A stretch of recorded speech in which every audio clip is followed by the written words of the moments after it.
So hi everyone and welcome to my brand new video in which I'm going to show you the Russian monuments in my hometown in Poltava. I'll show you the all monuments and I'll tell you the fate of these Russian monuments in Ukraine in my city. So let's start and let's have fun. So right now I'm walking to our first monument. It's the monument of the Petr I. I'll show you the sign. It's the memorial on place where Petr first rested in 1949. There you can see the full monument, and it has saved like this to the last days. But in the summer 2022, the monument was covered with this, like, I don't know, it's the flag of Ukraine. Let's see the whole monument, but from the other part, it's not covered, as you can see. So it's only covered from the front side.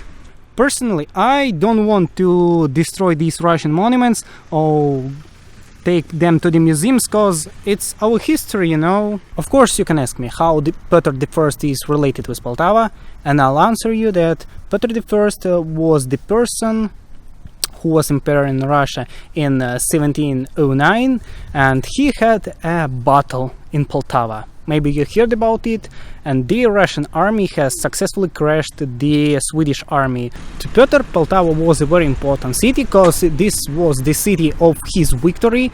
Poltava was such important to him as St. Petersburg, but St. Petersburg was a capital of the Russian Empire. Poltava was just a main city in Ukraine. And yeah, to understand, almost all Russian monuments in Poltava or near Poltava, they are related to the Russo-Swedish war.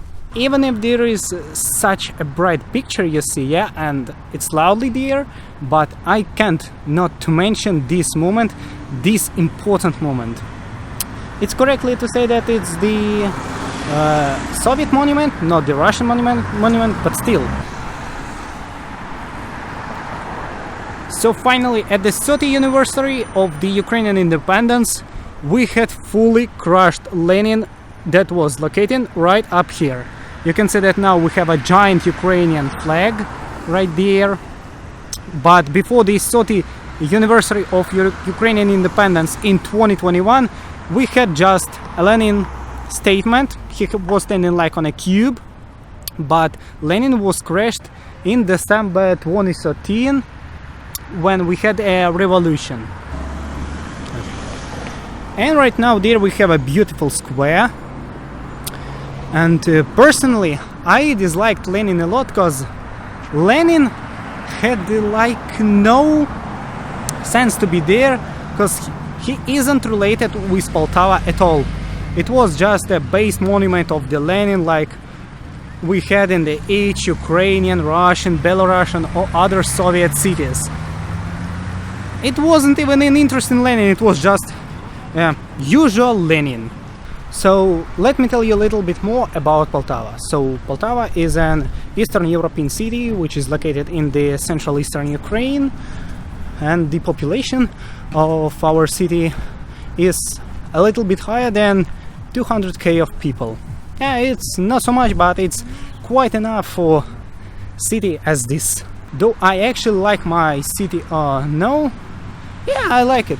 Like we have a few bad things in our city, as well as our mayor, but anyway, Poltava is a great city and I can recommend to you to visit this city after war. Finally, I have walked to our next monument, and the next monument, 1st of April 1709, Karl II sieged Poltava. 3 months as garrison and local citizens heroically defended the city, and the last attacks were defeated by the Poltava citizens on 21st and 22nd of June 1709. So what about this monument? This monument is dedicated to the Commandant Colonel Kalin. He was a Russian military, and you can see a lion sculpture with rocks, and right over there we can see it's probably the coat of arms of Poltava at the 18th century. The whole monument looks like this.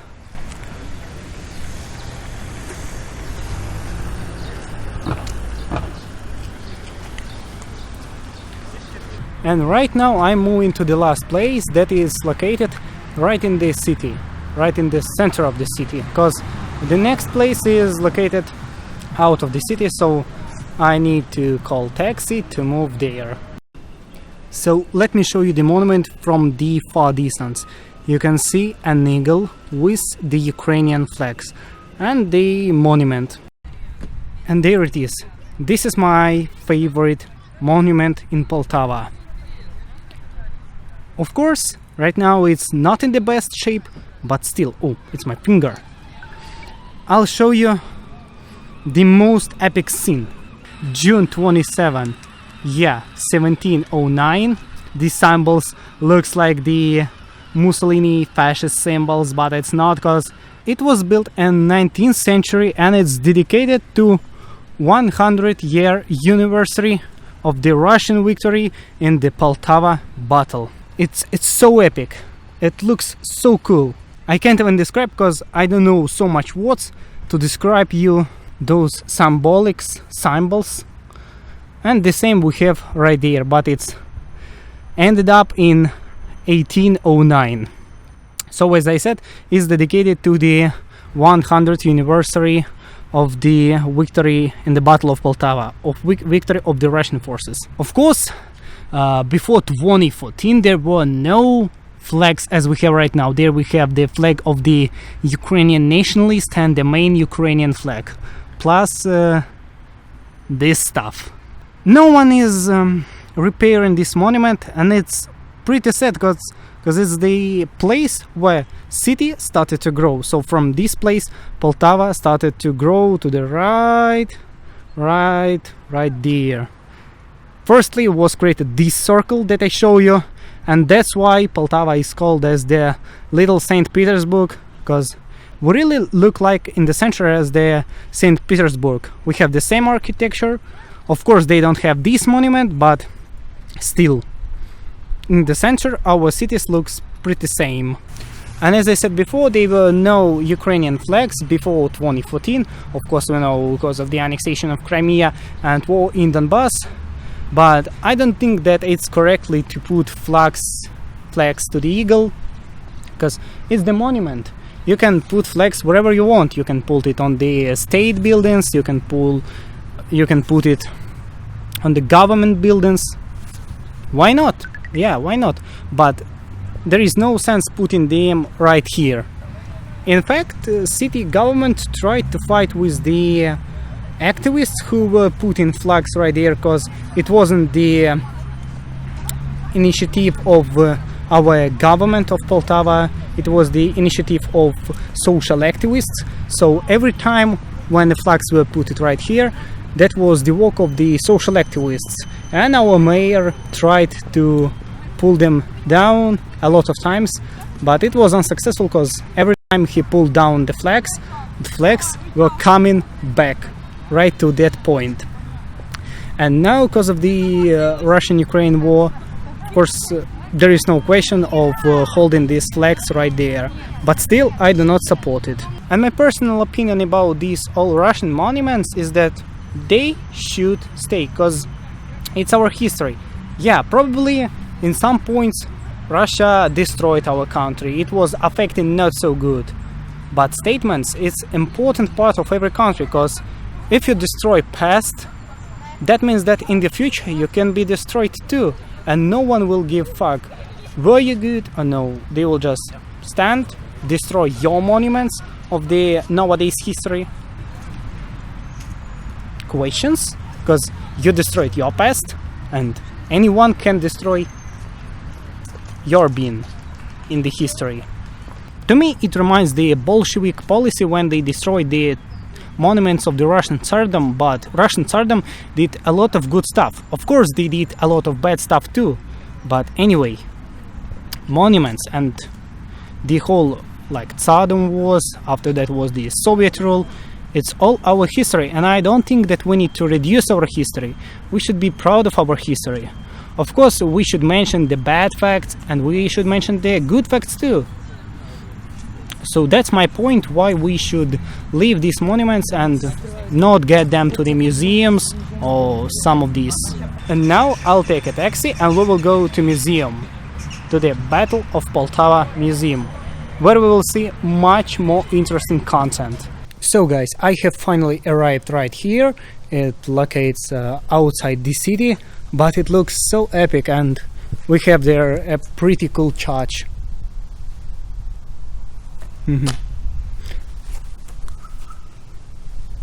So next one is gonna be showed the whole monuments and the interesting scenes of the museum.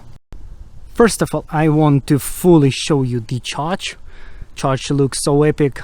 It's like a typical Orthodox church with gold, with all of that stuff, and Jesus. But anyway, the next important scene is going to be the monument to the fallen soldiers of the Poltava battle. We can see there an Orthodox Christ, and this sign says that it's dedicated to the all soldiers that were fighting there in Poltava in 1709, in June 27. But personally, to me, the most important and the most interesting scene is that this monument was built while Alexander III was the emperor of the Russian Empire. There is written that it's built in 1894, while Emperor Alexander III was emperor. There is written also about the money capital that was dedicated to build this monument, and it was produced in the St. Petersburg by architecture Nikonov and Master Barinovich. Well, okay, so it's not the best days of this monument because no one is renovating it. Let me explain you. I wasn't there before I started to record this video. The base idea was that I'll just go here and see all of this, because before that I haven't seen this all at all. Basically, I like this place because there are almost no people right over there. It's just empty. Yeah, it's fully empty. I don't know is museum working or not, but surrounding of the museum, of course I will show you, as well as the main museum.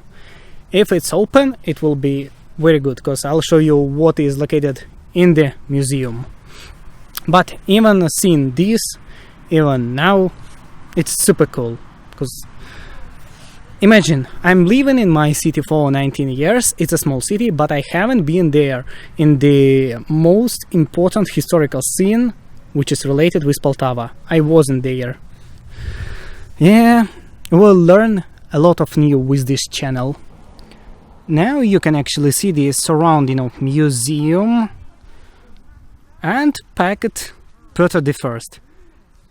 I don't know why, but he is packed too. This is actually a museum, it's not even located in the main part of city, so I don't know why they want to destroy this monument, really. But now they're gonna be the bad things, because museum doesn't work. Probably because it's war right now, but before war, you can see even in English writing. Wow! From Tuesday to Sunday they were opened from 9 AM to 5 PM. At Friday they were opened at 9 AM till 4 PM. And they were closed on the Monday. Such a strange scene. But let's look what is right in there too. It's the State Historical and Cultural Reserve, the field of Poltava battle. I think probably museum doesn't work since the Russian invasion in Ukraine. So the next view of the museum probably is gonna be only after war. But yeah, there is right in it, museum doesn't work. But I don't think that the fact that museum doesn't work is a problem for us, because the territory of museum looks pretty cool, and let's see at least the territory of museum. Plus I showed you this monument behind, yeah, that was created while Alexander III was the emperor of Russia. So let's go in the deeps of museum. I don't know what is located there, but still, let's see. So the next thing that I want to show you, it's a cool garden. It's a cool Swedish garden, because everything that wrote right here is gonna be in Swedish. I don't know Swedish, so you can translate it if you want, but I think that you will get the text because it's pretty easy to translate it. So first of all, pretty cool bushes. Bushes are cut. Trash for the rubbish. And of course, the main monument. There we can see an angel. It's like a figure that says about the peace. Oh, and there the Swedish pot. Plus, right there we have a bell and this Swedish text.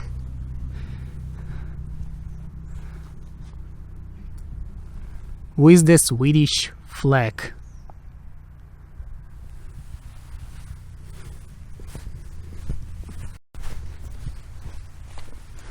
Plus, there we can see written on Ukrainian information. I haven't seen this.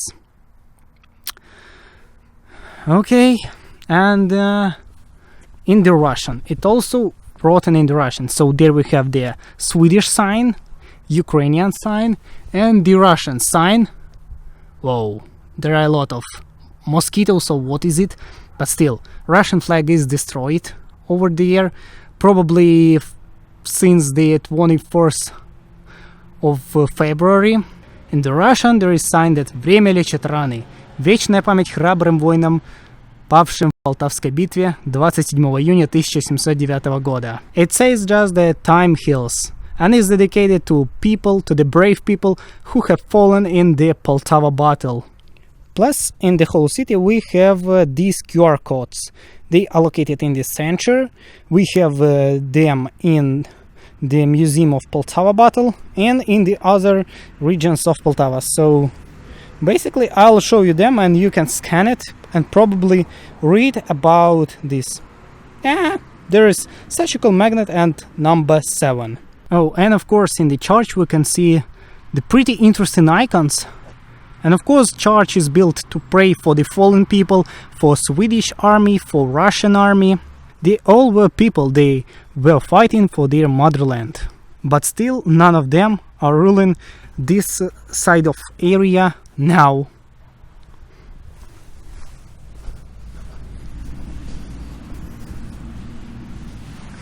Plus, you can see other icons that are painted, or how to say correctly, on the church. Just cool Orthodox church. Oh, and yeah, there is another one QR code. You can scan it and there is 2 magnets, but this is number 5. Previous was number 7. Interesting moment.